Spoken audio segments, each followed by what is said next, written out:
na yung ating 5 a.m. update na sa ating binabantayang bagyo na si Bagyong Uwan na may international name na Fungwong. At live po tayo ngayon mula rito sa Pag-asa Weather Forecasting Center.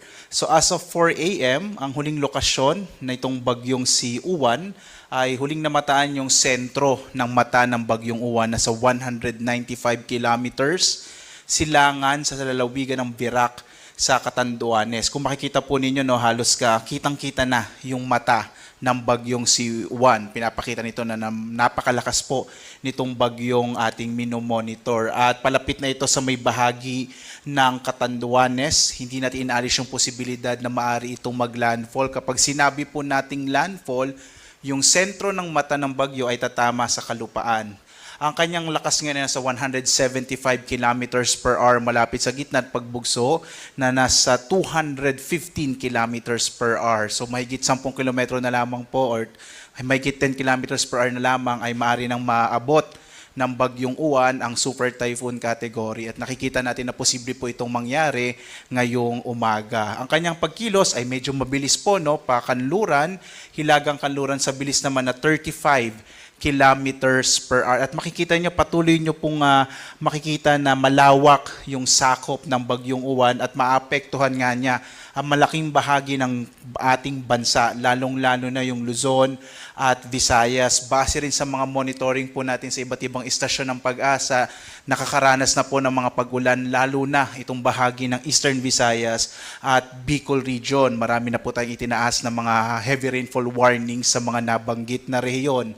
Narito yung ating latest na track sa Bagyong Uwan at makikita po natin, at ito po sana yung gusto kong bigyang diin, 2 a.m. ay nandito po ito po yung kasalukuyang lokasyon ng Bagyong Uwan at makikita po nyo in 24 hours, dadaanan niya itong kalupaan ng Luzon. By tomorrow po ng madaling araw ay nasa West Philippine Sea na yung Bagyong Uwan. Ibig sabihin po nito, ito yung panahon na pinakamararanasan natin yung mga malalakas na ulan at malalakas na hangin na maaring magdulot ng mga pagbaha, mga pagguho ng lupa, partikular na dun sa mga mabababang lugar at sa mga lugar po na very steep slope.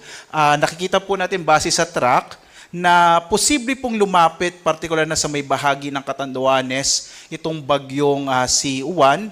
Kagaya nung binanggit ko kanina, posible itong tumama sa kalupaan ng Catanduanes. Hindi na po natin inaalis yung posibilidad na yun. At maaari po itong lumakas bilang isang super typhoon ngayong umaga. So either strong typhoon po siya o super typhoon. At makikita rin natin na mamayang gabi, inaasahan na po natin, natatama naman sa kalupaan, either Aurora po or sa may southern part ng Isabela, yung bagyo at babaybayin niya po itong northern or central Luzon bago tuluyang lumabas ng patungo po sa may West Philippine Sea bukas ng madaling araw. Inuulit ko po, no, pinakamararanasan yung malalakas na mga ulan at malalakas na hangin na dulot ng Bagyong Uwan simula po ngayong araw ng Linggo hanggang bukas, lalo na po bukas ng umaga ng Lunes. Posible naman itong lumabas ng Philippine Area of Responsibility araw po ng Martes. Posible po umaga ng Martes. Makikita po natin sa track, maaari siyang muling pumasok ng Philippine Area of Responsibility